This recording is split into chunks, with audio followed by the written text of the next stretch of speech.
Let's start with the results. What do they tell us?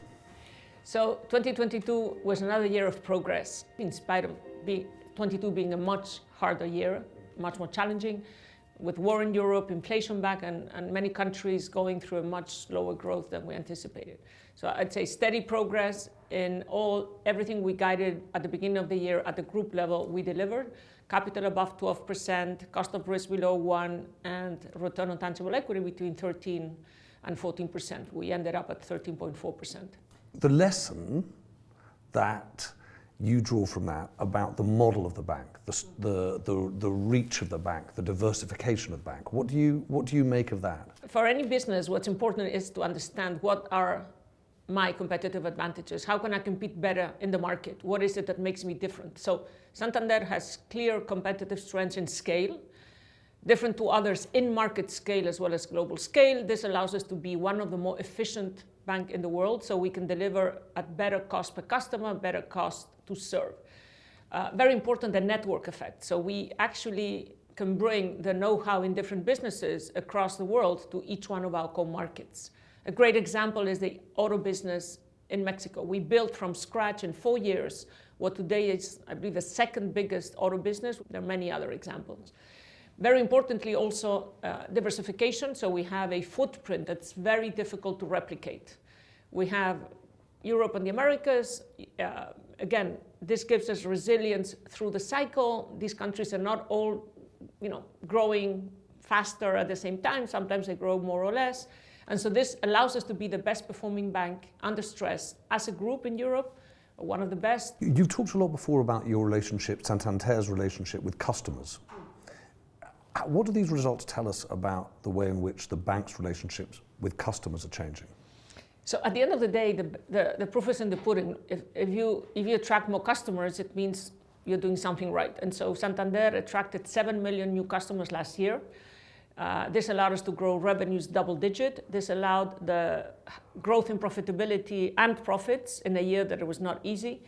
And of course, customers, most of our customers actually transact with us through digital channels today. And again, what's important is that customers continue to join us and that hopefully very few leave us, and this is really at the end how you prove that your model works and that customers still find your products and services more attractive than others. In this difficult year, Anna, what's the message to customers? The message is we're here for you. The message is we have been part of the solution. We want to help you grow. We want to help you succeed. We know it's hard. We know that inflation is hurting many of you. We're ready to help. And the way we're going to help is by simplifying the model, making it easier for you to work with us. And in the same way we've done in the past few years, be there to help you finance your dreams. And it's going to be another challenging year for many of you because of inflation. And Santander, again, will be there for you.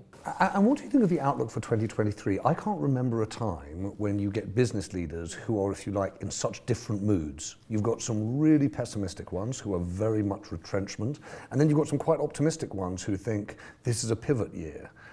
Where are you? Well, it's a pivot year. Actually, 22 has been a pivot year. Okay, so I think in 22 we are entering a new decade, very different from the previous decade. Not just because of the war in Europe, inflation, everything that means for businesses. There will be some businesses, and I think ours is one of them, that will actually perform better. We have been going through what was a very unusual and not healthy period of negative interest rates. If money is free, then you're going to make investments that you shouldn't be making. And so there is excesses in the economy. That's another story. But I think banks like Santander that have a proven business model, that have been improving operationally, that have delivered pretty good returns with negative rates, with normalizing rates. By the way, 2-3% rates are not extraordinarily high. We've seen much higher rates in the past. And so I think we will do much better as an industry. So when you look back at 2022, what's the thing that you're most proud of, and what is left at the top of the to-do list for 2023? I am most proud that we have been able to deliver for our people, for our customers, for our shareholders and our communities. Importantly, we're here for our shareholders. And so again, we're delivering 23% earnings per share growth, all of that with capital above 12. I mean, getting all of these aligned is not easy. So what is it we need to do for 23? First, I've always, and my team and I have always been very proud of under-promise and over-deliver. We need to continue delivering on what investors want. So again, the how and the what, I think the how we're delivering the numbers and what we're doing for customers, communities is there, but we have to continue delivering for shareholders. And I believe that the plans we've put in place and the guidance we've given already for 2023, which is to have a return on tangible equity above 15%, a cost of risk below 1.2, and a cost income between 44 and 45, and growing revenues. I mean, that again is a very ambitious set of goals for this year. If there's one thing we need to accelerate, and one thing that companies like ours need to get right is culture, is attitudes, is how we think about transforming the business, even though higher rates and normalization of rates is actually going to help us to have a business model that is better. But at the end, the transformation is key. So really delivering on that transformation and getting the culture we need for that transformation. If you're working for Santander and you look at these enormous numbers and think, well, personally, what can I do in 2023? What's the answer? What really matters is that we work as one Santander. So we have huge competitive advantages of scale, as I said, in market, global scale. But what matters is that the network effects of us really leveraging the Santander network, that depends on each one of us working together and understanding that most of the time, maybe not all the time, what's good for the group is good for me. My message to the team is very clear. First, I'm hugely proud of you all. What we have delivered this year is, again, great results in the right way for all our stakeholders, so well done to all. But very importantly, I'm very confident that we are on track to be even better in the next year and the next few years. So, you can be confident that our model is working, you can be confident that we have the plans, and you can be confident that under Hector and I together, with all of you, we'll deliver another great year in 2023.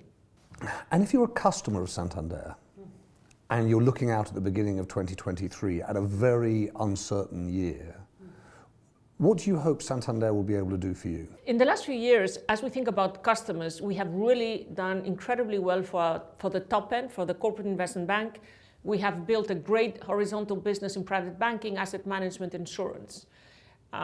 We are building a great payments business where we can be one of the world leaders, and that's delivering already results. Where we really need to get the business to the next level is in individuals. That is obviously a bigger part, the biggest part of the 160 million. And there the key word is simplification. And this is what customers want. They want simple products that work brilliantly, that are easy to use, competitive prices, many times very low prices, anytime they want on the app. They want to be able to open an account in 3 minutes. They want to be able to make payments with one click. I think that's where we need, and we have a plan. We have a very, very good plan. But I think that is the big challenge going forward. How do we deliver simplification so customers can have the best experience, pricing, and everything at the same time, which is what customers want today. They want us to deliver on all the fronts. And what do you say to people who look at the results and say, yes, we see those 8 years of consistent growth, we see record profitability, we don't understand why that's not reflected in the share price? Through the cycle, we managed the bank to deliver growth in our tangible net asset value per share and in dividend per share, so cash dividend per share. So this is really how much the business is worth and how much I'm giving you back as a shareholder. And what's important is that, again, every year we have continued to make progress there. And the second most important thing is that every year we have built capital, and every year, with the exception of COVID, for 8 years, we have grown our profits steadily. What matters is that we are more profitable each year and that our profits are sustainable. These are the two key things. And we're doing that with more capital every year, but we are at the level of capital we want to be. So we're above 12% every quarter in 22, and we're at the 12% level that has been and continues to be our target. And what do you think about climate and the climate challenge? So Santander has some global strengths, and one of them is that we've been leaders in financing the green transition, energy transition, for 15 years. We're top 3 in the world. So we understand that area of growth. Banks are leading, but we need governments also to help us. We cannot do this alone. We need to think about an energy transition that's not just clean, but affordable and secure. We need to think not just about London and Madrid and New York. We need to think about Africa, Brazil. We need to think not just about the big companies, but about the smaller companies and people that are buying their first home in many countries, and they need a transition. So we need to help the world transition in energy, and this means collaboration between banks, companies, people, but also governments. Anna BOTÍN, thank you very much.